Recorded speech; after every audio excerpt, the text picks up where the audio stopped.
I'm Michael Ray, the director of the Center for Philosophy of Religion, and I'd like to welcome you to the 8th annual Alvin Plantinga Fellow Lecture.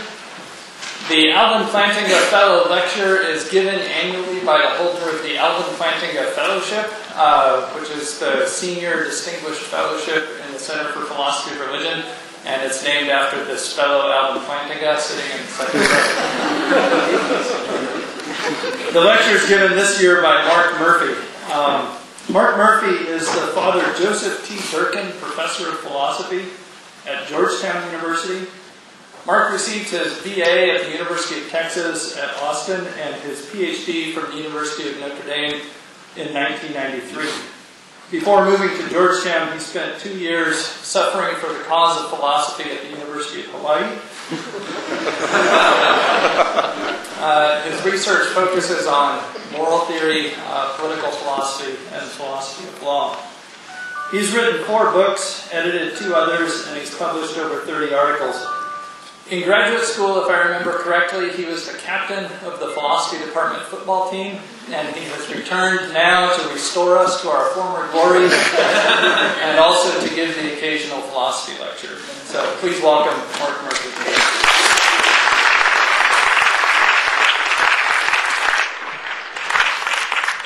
Thank you very much.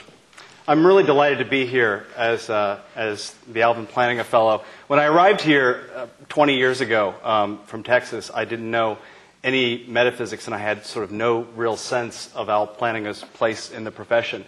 And I took Al's metaphysics seminar my first year there, and I learned some metaphysics, a little bit, even metaphysics a moral philosopher should know. And I also learned a lot about philosophical method.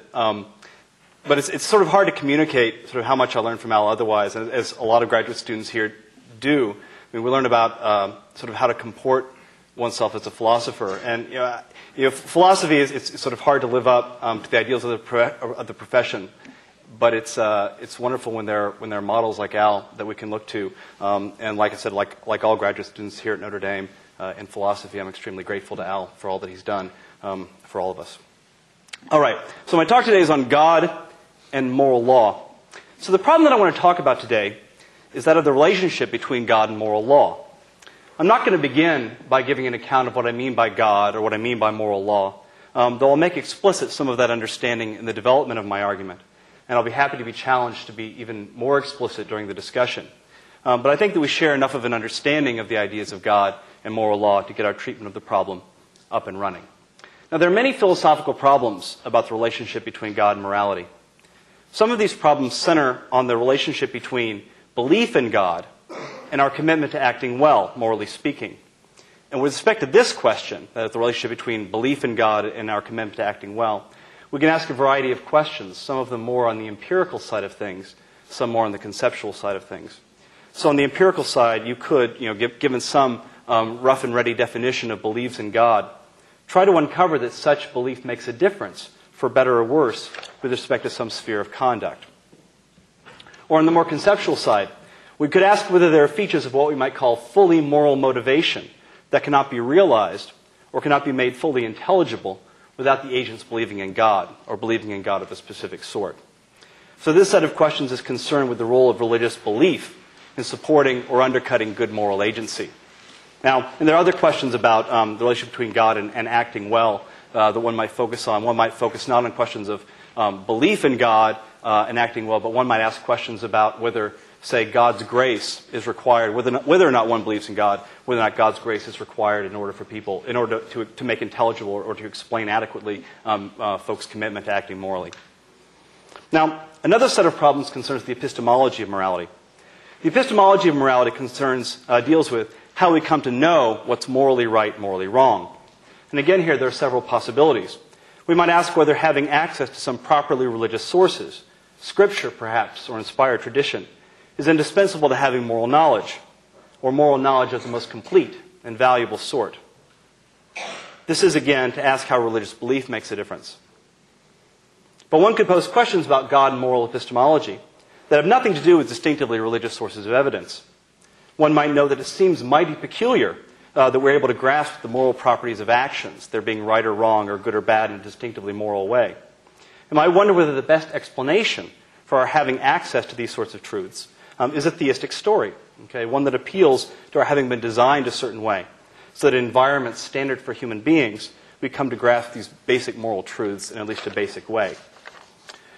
I hope that I did not make these inquiries sound too exciting, because that's the last you're going to hear about them, okay? I only bring them up because I want to distinguish them from what I want to talk about. What I want to talk about is what I take to be a more fundamental question, right? I guess there are different ways a question can be fundamental, but the reason why I take it to be more fundamental is that the issues that I was just describing were about our commitment to acting according to the correct moral standard, or ability to know the correct moral standard.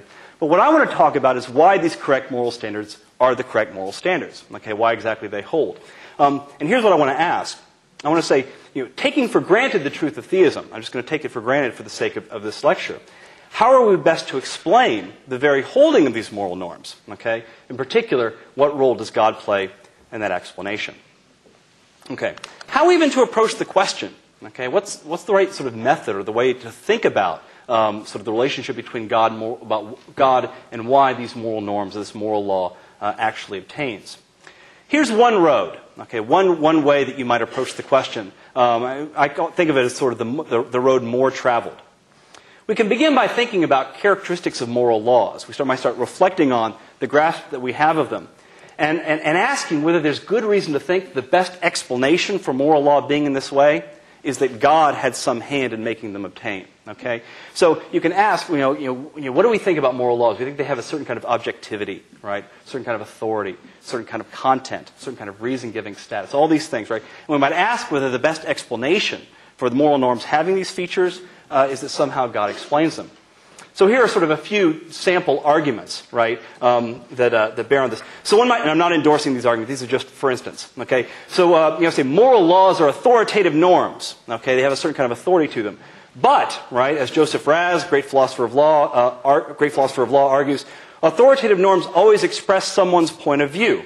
But the only being whose point of view is plausibly expressed in a moral law would be God's. Okay, so there's one sort of argument that you might give.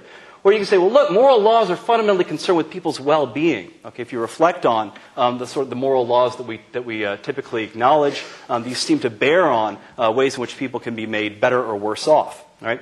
I say, given the various kinds of value in the world that we might respond to, the best way to explain why moral law is all about well-being, okay, is that it proceeds from a being that loves, right, that loves us, okay, and that cares about our well-being, is concerned that our well-being is promoted and respected in various ways, okay. So you see the strategy. The idea is what we would call inference to the best explanation, okay. Moral law seems to have, maybe not totally uncontroversially, right, but moral law seems to have these features, and we want to know what explains, right, moral law having the precise, sort of interesting, distinctive shape that it has. Okay, you have something that needs explaining. What philosophers call the explanandum. Okay, I'm not going to. I'm allowing myself two pieces of terminology: the explanandum, right, the thing to be explained, right, moral law is the explanandum, and you're looking for an explainer for it. What philosophers call the explanans. Okay, and you want to say, well, given that moral laws are explanandum, it's having these features, right? The best explanans, okay, the best explainer for it is that God is responsible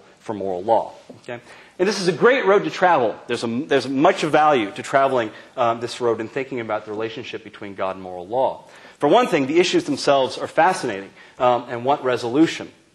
For another, any of these arguments that you can produce are useful not just in moral philosophy, but in apologetics, right? Because when we note that a certain explanation, right, is superior for others for a given phenomenon, that can count as evidence in favor of that explanation, right? So if you say that moral law is a certain way and God's being responsible for it would be the best explanation for it, that gives us further reason to think that there is such a being as God. All right. But there's another road, okay, a road somewhat less traveled, okay? Now here's an analogy, okay? Suppose that you leave a bowl of water in a locked room for a week. Okay, I don't know why, but you do this. Okay, it's my example. When you return, right, the bowl looks undisturbed, but now has no water in it. We expect, of course, that there's an explanation for this change.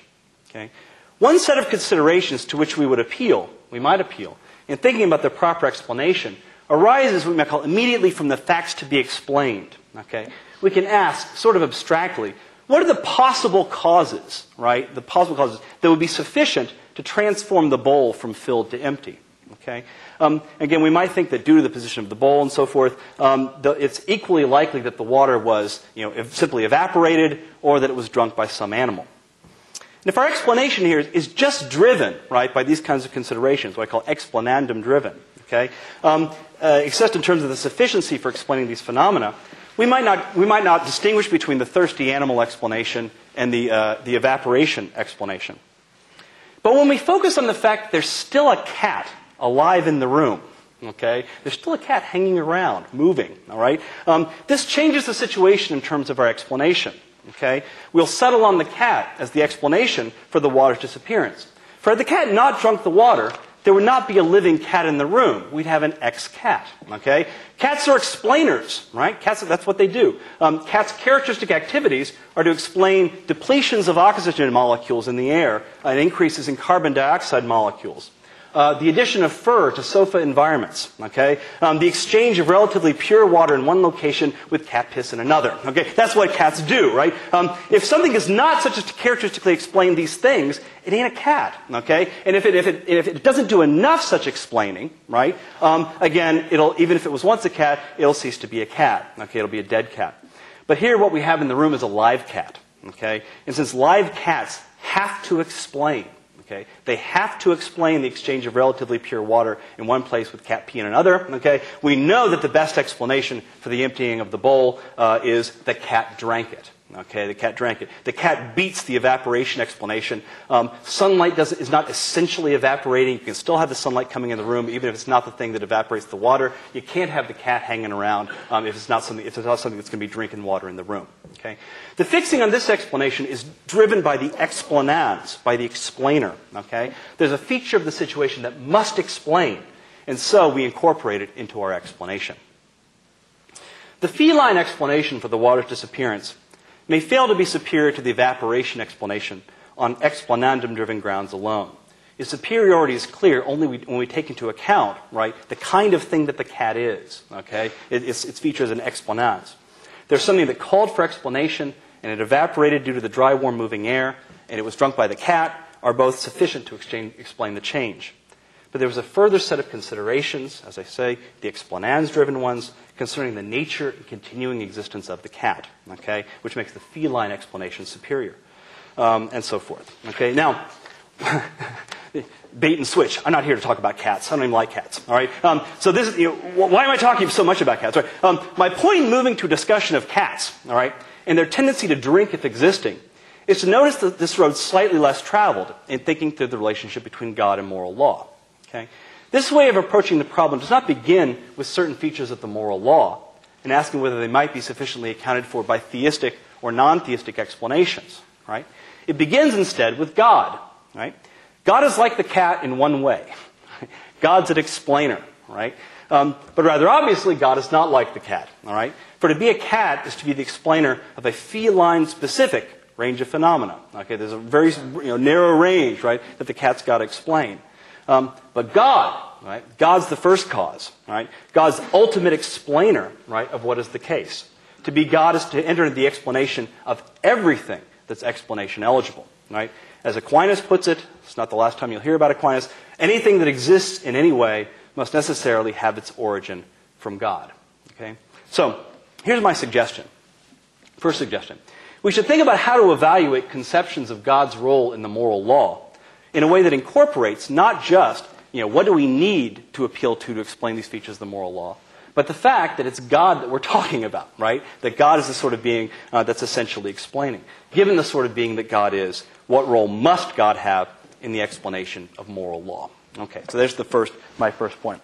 My first point is about method. Okay, if you're trying to think through the relationship between God and moral law, don't just say, do we absolutely need God to explain these phenomena, right? What we want to ask is, given the kind of being that God is, right, what role should God have in the explaining of moral law, right? What sort of place ought we give God in thinking through the explanation of moral law? Right? Now, that's about method, about sort of how to get going, how to start thinking through the problem. Now let's turn to substance, okay? Actual theories of how God and moral law are related. So what views might one take on the relationship between God and moral law? And how do they fare when we try to keep in mind both explanans and explanans and explanandum-centered considerations. Okay? Let's consider two views prominent within theistic thought. Okay? What you might call natural law theory, right, standard natural law theory on one side, and theological voluntarism on the other. And I'll describe these two views in some detail and think about how they fare on these criteria.